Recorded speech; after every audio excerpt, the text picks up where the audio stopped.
Hi everyone, welcome to this tips and tricks simulation webinar with me and Artem.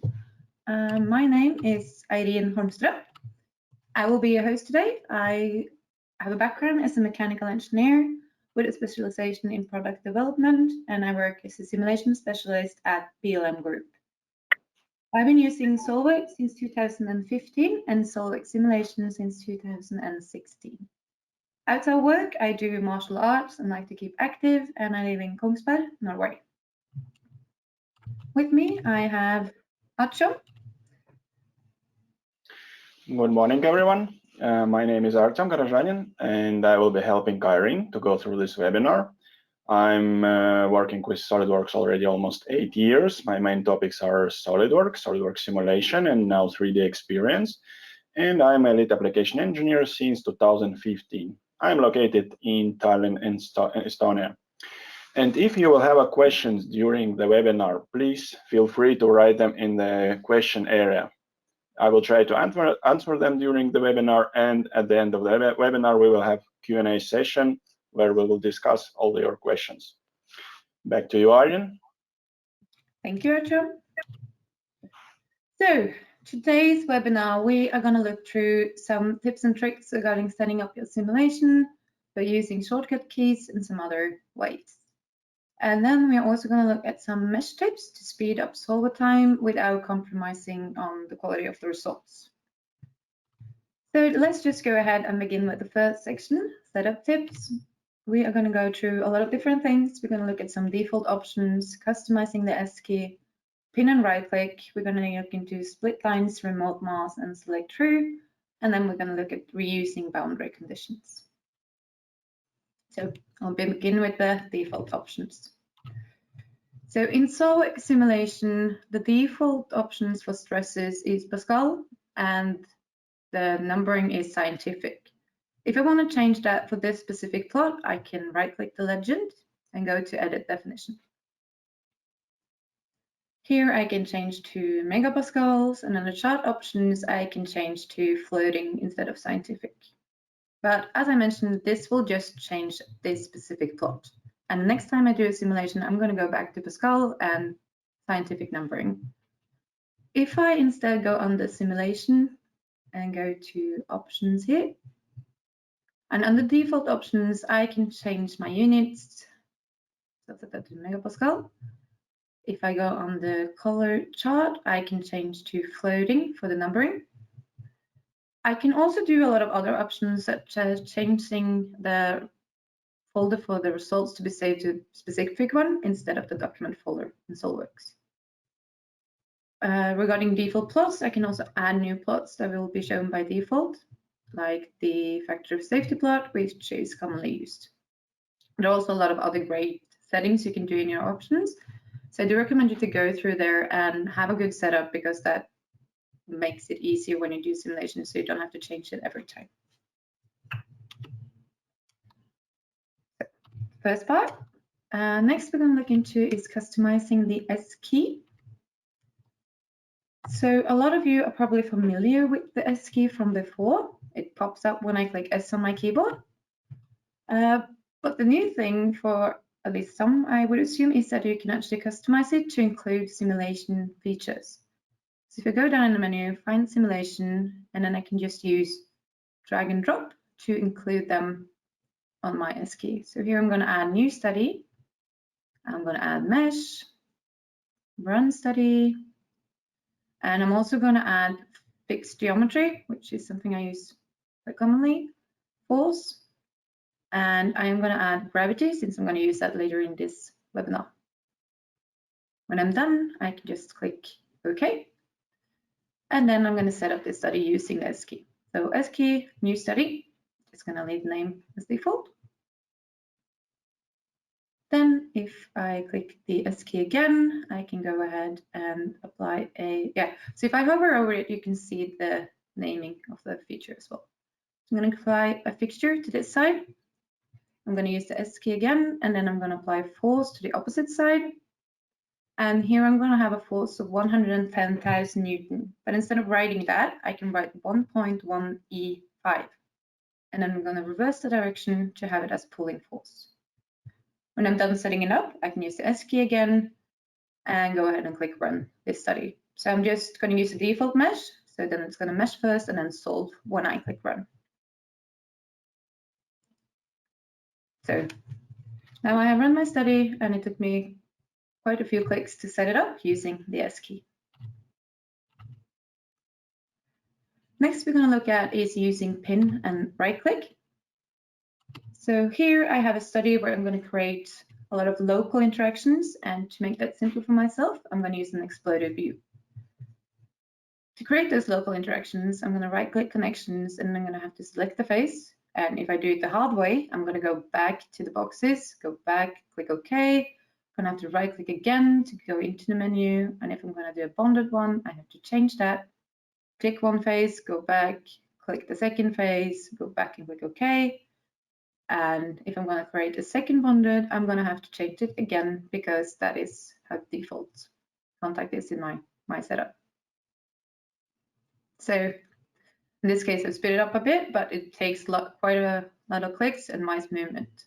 But there is a better way to do this. So if I go into another study, the first thing I want to do when I'm in local interaction, I'm going to pin it because this is going to keep the property manager open. Then I can go ahead, pick my first face, right click, pick the second one, right click, and it's saved. So I don't have to go back and forth. I can use right click to switch boxes and to save a contact. And I can just quickly go through creating all those that are contact. This is what used to be no penetration in SOLIDWORKS before.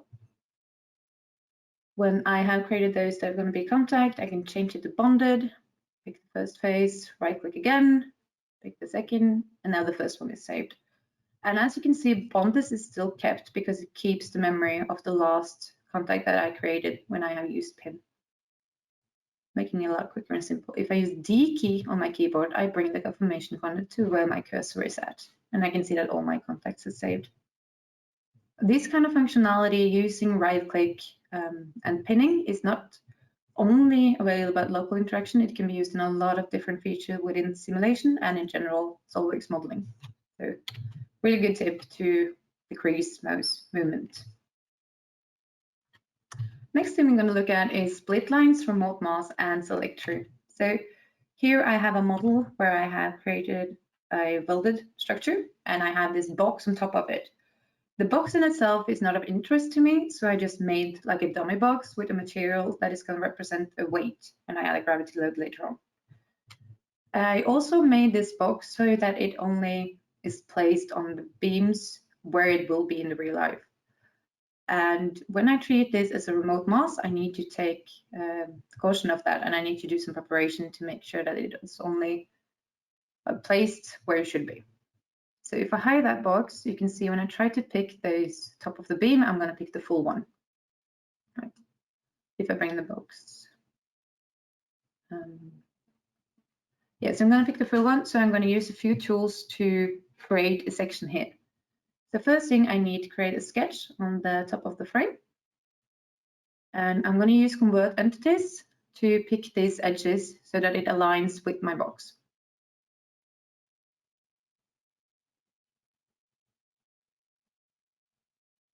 I'm just going to pick all 4 edges on one of the sides.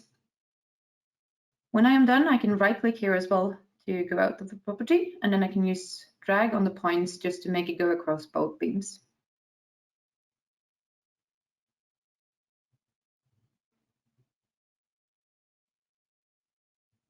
When I am done with setting up the sketch, I'm going to go to feature and then curves and split line.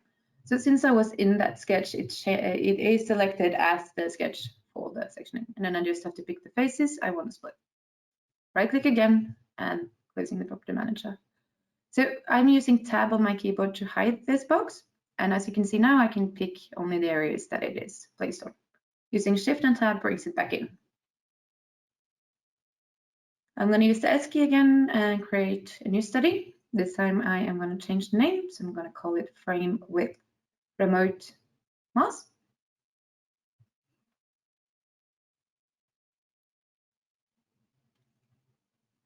So when I create a study with features that have been created in development, it's going to be treated as beam by default.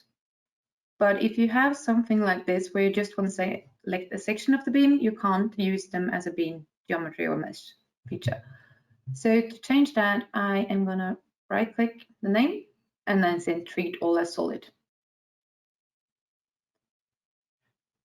Next thing, I'm going to find that box and I'm going to treat that one as a remote mass. Again, right-click, say treat as remote mass.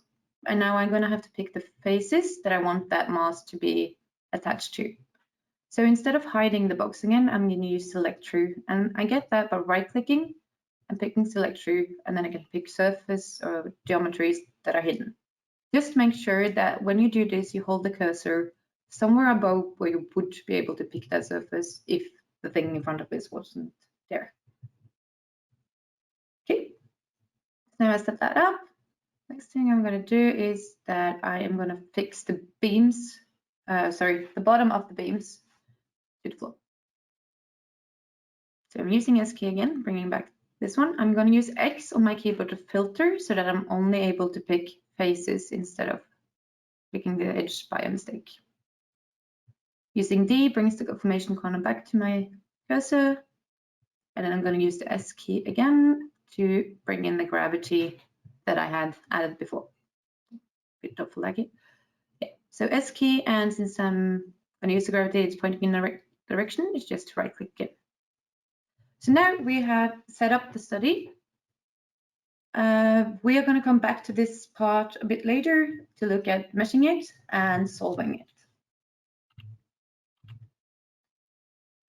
The last tip that we are going to look at in this section is to reuse boundary conditions.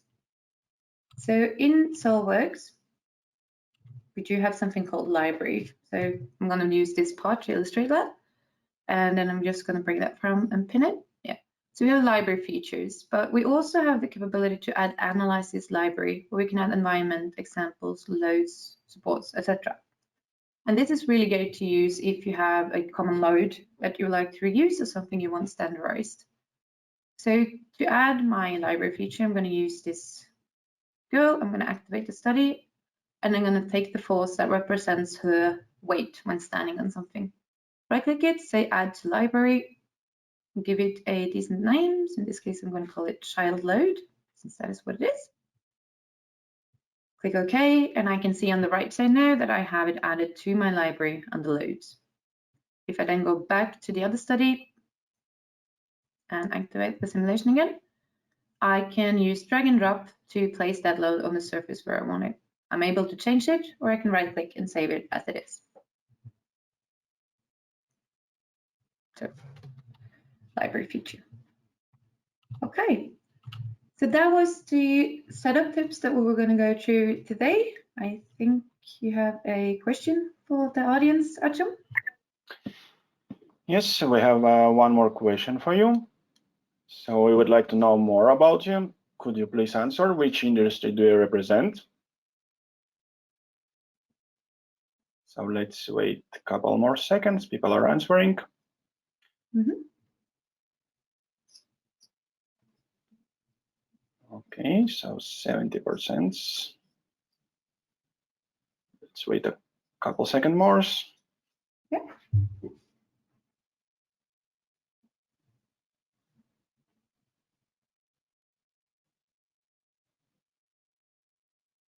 Okay, I think let's close the poll and let's share the results.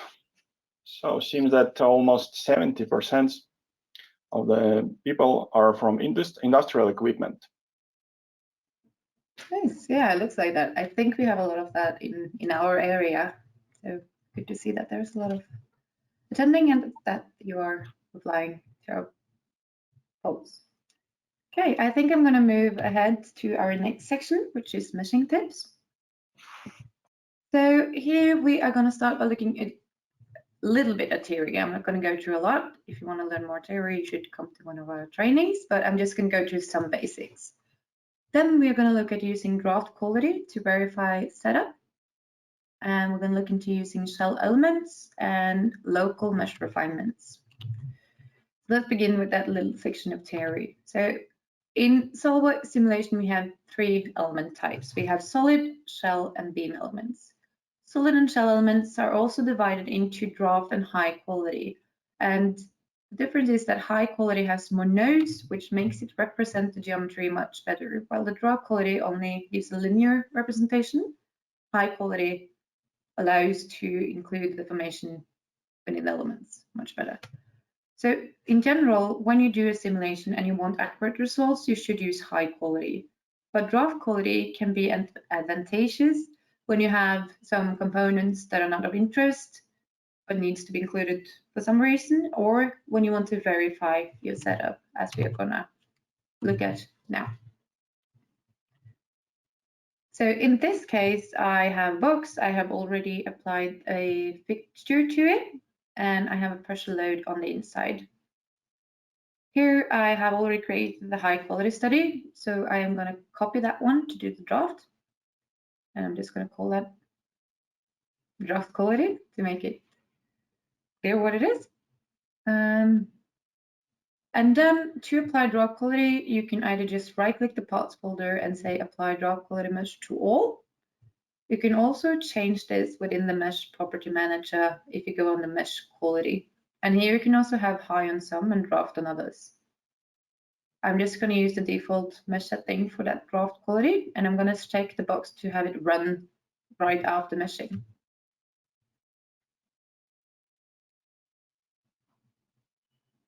And this goes rather quickly. True. Yeah, so what you can see is that I have stress results, and I think it looks decent. There are no unexpected movements in my displacement plot or anything, but you can see that the elements is not good. It's not truly capturing the appearance of the geometry. So if I go back into my high quality mesh, so I'm just going to show you how it's created. So here I have a maximum element size of 5, and that is because my shortest length is 10 millimeters in this part. And you should always have at least 2 elements across the thickness. That's why I'm using 5 as max. If I look at the results here, you can see that the geometry is much better represented and my stresses looks decent. But if I right click and go to solve a message, you can see that this took me 13 minutes to solve for the simple part. And that is quite a difference from the 30 seconds, 1 minute that it took us with the draft quality. It's a good way to make sure that everything is correct before running longer high quality simulations.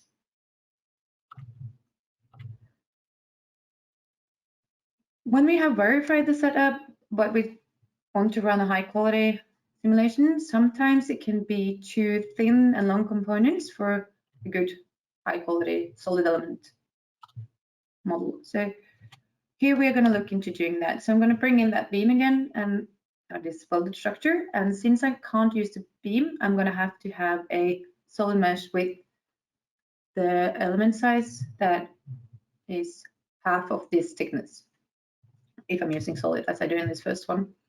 If I'm unsure of that thickness, I can use the evaluate measure tool to see that I have a thickness of 6.35, meaning that my maximum element size must be approximately 3 millimeters. So I'm going to create a mesh with that now.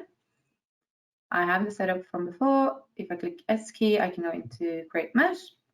And then on the mesh parameters, I can change that maximum value to be 3. If I click OK now, so here I have speeded it up a little bit because it takes me approximately 1 minute, a bit over 1 minute just to mesh the part. And as you can see, my computer is working a bit on creating this, and yeah, it's quite dense mesh just by appearance. If I right click the mesh, I can go to details to find out how many nodes I actually have. And as you can see here, I have over 5 million nodes. And that might be too much for some computers to be able to solve at all. So I have mentioned this quite a few times because it is really important that you should always use a minimum of 2 elements across the thickness. Or if the span to thickness ratio is larger than 20 and the shared deformation and stresses in the true thickness can be ignored, you should use shell elements. Now we're going to set up the study with a shell element to compare this. And in this case, I have created a new configuration for it. I have used surface modeling and min surfaces to create the shell feature in the beams. And then I have used a function called body delete keep to remove those solid bodies from this one so that I don't get both of them in my simulation.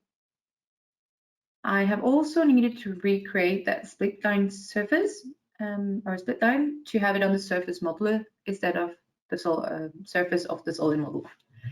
If I go into the study, I have already set it up with the same fixture, load, and remote mass as the one I had before. But if I look at the framework comp, the part folder, I can see that it doesn't have that green check mark. And that tells me that something is not set up correctly. And if I look into the models, I can see that it says thickness not defined. So here I'm marking them all and right-clicking and say edit definition, because I need to define that thickness. And since they are all the same thickness, I can add that 6.35 value to them all at once instead of having going through one by one by one. I can see that I still don't have that green check mark, and that is because I don't have a material. So I'm going to mark them all again, and I'm going to apply plain carbon steel. And I have that under my favorite materials, which is really good if there is materials that you are commonly using to have them quick to apply in simulations. Another thing that we need to be aware of is that when I created that shell model, there is a gap between the beams. And in recent versions, that will be, or earlier versions, that will be a problem because it needed to be coincident. But now, after 2021, so a few years ago, we were able to set the offset and gap range for bonding. So since I know that I have 10.02 as a distance here, I can use 10.1. This needs to be used carefully, and it might not always work with shell models, but for this one it is okay, and it's not going to bond anything unintentionally. I'll just use the default mesh setting to create that solid mesh, surface mesh. And as you can see, it's going a lot quicker than the other one. And if I right click, or you can see the mesh as well, if I right click on the mesh and go to details again, I can now see that I have 75,760 nodes, and it took me 7 seconds to create the mesh, which is quite the difference from what I had as a solid, and that is going to be easy to solve. So we are actually going to go ahead and run this study just to look at some of the results when you have shell elements. So using the S key again to run it. And this takes about a minute to run.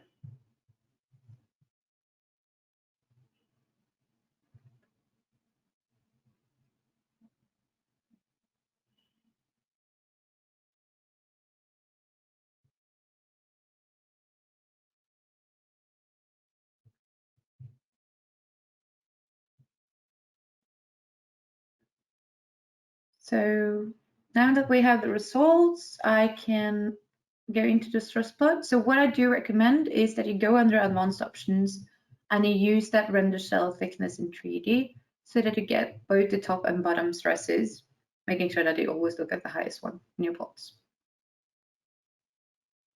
And here we can also see the imprint from where that remote mass is placed, showing that this is working, which is good. Okay. So in this one, I use that surface min surface way of creating my shell elements. You can also add shell elements by using the shell manager, where you pick a surface and then define an offset, a material, and a thickness, and then you can group them as well. Or if you model within sheet metal, it will be treated as a shell model by default, and then the thickness will be imported from the CAD geometry. So the last tip that we are going to look at now is local mesh refinement. So sometimes we have models that we can't use shell elements on, but we still don't want to have the smallest feature affecting the whole mesh and the geometry. So here I'm just going to go ahead and start by creating one default mesh. And yeah, so here I'm going to look into, because I have this, I'm just going to hide that one and then show the mesh again. So here I have these pins on the inside that are much smaller than the rest of the geometry, and I can see that the mesh here is pretty bad. If I want to specify a mesh for that one, I can go ahead in the part section as well and mark them and say remesh. Here I can either use the slider to define mesh or element size, or I can write a value. And then I can see that I have a mesh control under the meshes. I can apply mesh control here as well, and I can create the mesh with a bit finer mesh again for the global one. And now you can see that the mesh is much better for those pins. Another tip that is a bit outside of this is that you can actually use drag and drop to copy material from one part to the other ones. And if I want to then refine one of the pins in the mesh here, I can right click that one and change to 0.5 or 0.5 to have another control. And I can see that one is added to the tree as well. And then you always have to remesh the model when you have created a new mesh control or done anything that can change the mesh algorithm, such as connections as well.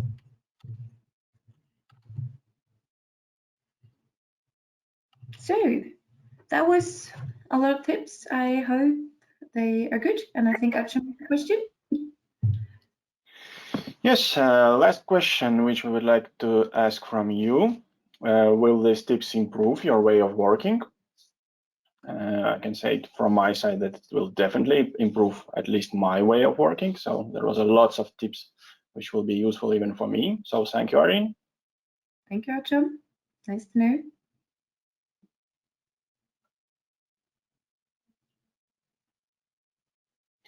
So let's wait a little bit more. People are still answering.